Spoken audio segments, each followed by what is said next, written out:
All right. Hello, grade fives. Long time no see. I hope you are all enjoying your time doing homeschool, hanging out, getting some extra sleep maybe. I hope you are all going easy on your parents. I'm sure they're excellent teachers as well, so make sure you're cooperating with them and learning lots. I'm making this video so that we can continue some of our learning about the wetlands. So I know so far we've learned a bit about what the wetlands are, what kind of creatures live in the wetlands, what kind of plants there are, and also the jobs of the wetlands. So I want you to really think for a moment about what we've learned so far. Think about some of the roles the wetland plays, such as storing water during floods and having water for us to use in a drought. Things like cleaning our water that we then enjoy in rivers and lakes and things like that. So I want you to think about what we learned about the wetlands so far, and I want you to keep that in your head as we go forward to learn a little bit about why the wetlands are endangered.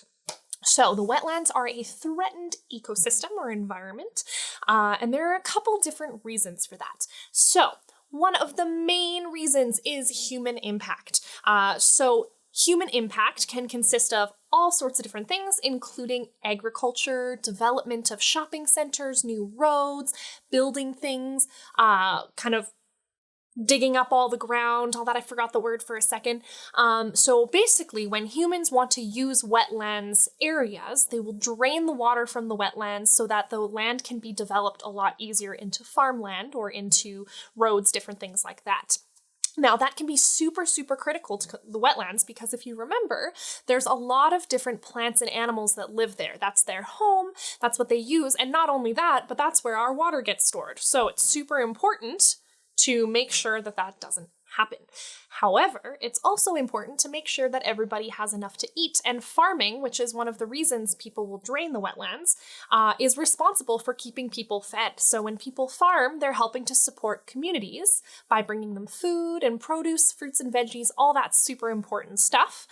So we really need to try and find a balance between plowing through the wetlands to make food and preserving the wetlands. So we want to kind of strike a balance. Now, what we need to think about is different ways that we can start sustainable procedures. So I want you to think about that word, sustainable. And I want you to think about what it means. Take a moment if you have any guesses on what the word sustainable means.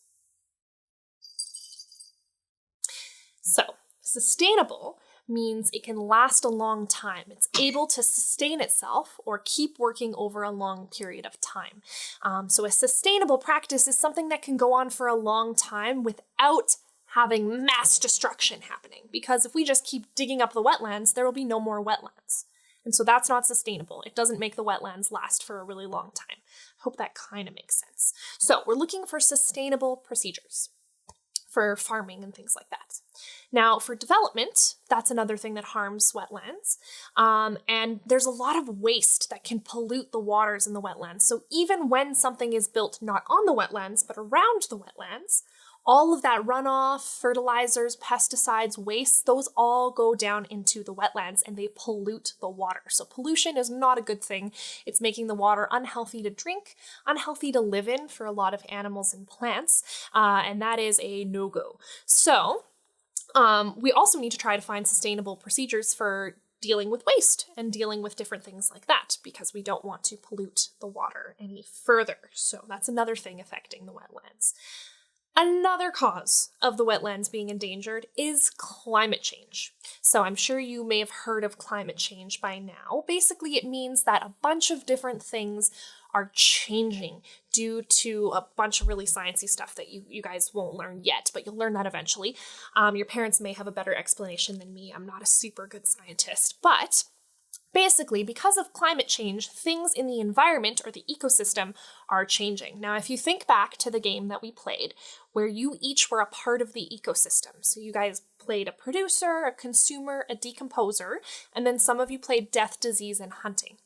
When things changed up in the ecosystem, for example, if you had too many plants and not enough animals to eat the plants, you guys noticed that it became really hard to play the game, for the game to function properly. Same thing when we had too much death, disease, and hunting thrown into the mix, then all the consumers were being killed by death, disease, and hunting, and there was nothing to eat all the plants. You guys also noticed that when there weren't enough plants, there wasn't enough food for the consumers. So the consumers and all the animals would all die because they didn't have enough food. So an ecosystem needs a lot of balance in order to function properly. So when humans impact the wetlands ecosystem, they prevent it from functioning properly. Climate change also does that. Climate change is kind of like when we threw in death, disease, and hunting into our game. It really changes things up, and it can change the way the world works. So it can cause more floods, more natural disasters, and when that happens, there's a lot of strain put on the wetlands. So the wetlands won't be able to store all of the water when there's just flood after flood, or all these really crazy droughts and intense heat. They won't be able to keep all that water and function properly because it's a little bit too much for the wetlands to handle. So climate change is another super, super big issue that poses a threat to the wetlands. Also, how many of you have heard of dams?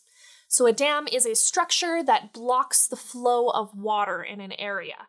Basically, when a dam is put in a wetlands area, it interrupts the flow of water and prevents the ecosystem from running properly and filtering through all that water. So we also need to make sure that when we create dams, which can be a useful tool, we want to make sure when we create them and place them, we're putting them in a place that is sustainable. So a place where they can be long-term without causing problems. So we want to make sure we're careful with where we put our dams, and we put them somewhere that's really, really effective and doesn't interrupt the wetlands ecosystem. Now, there is another scientific term that is a threat posed to ecosystems, and that is invasive species. An invasive species is basically a creature or an organism, so it can be a plant, it can be an animal, insect, what have you. It is a creature or thing that gets placed in a place where it doesn't belong. So it gets put in a new environment that's not its natural environment. And, if you think back to the game again, that causes the same problems of mixing the ecosystem up and making it not work properly. From your research, you guys know that all of the creatures in a wetland have a specific job, so a very special role that they play. When there's an animal that doesn't have a job that gets put in an environment like that, it interrupts everybody else's jobs and makes it so that things don't work super well. So that's another thing that can cause huge problems for a wetlands ecosystem, is invasive species. Lastly, I'm going to mention erosion. So erosion is basically when things get worn down and layers get broken down from something. So when a wetlands gets eroded, it means it goes through a lot of wear and tear, and the layers of the wetland get broken down. So that's also not good for the wetlands, because we know that they are very complex filters with a lot of spongy layers, peat moss, things like that. We lose all those layers with erosion. So that's another super huge issue for our wetlands. So I want you to think about all the different things I listed. I know I listed a lot. You can play back the video if you need to, because I know I just talked a mile a minute there. But I want you to think about all those different causes of troubles for the wetlands. And I'm going to tell you right now, don't worry, because there are ways that humans can help with the wetlands. And this is where you come in. Your job is going to be to first research ways that humans can help the wetlands. So when you're researching, I want you to make sure you have your parents' permission or their help, and I want you to jot down a few key ideas that you come across. So different things that you learn about how to take care of the wetlands, things that you notice, things that you think could be important.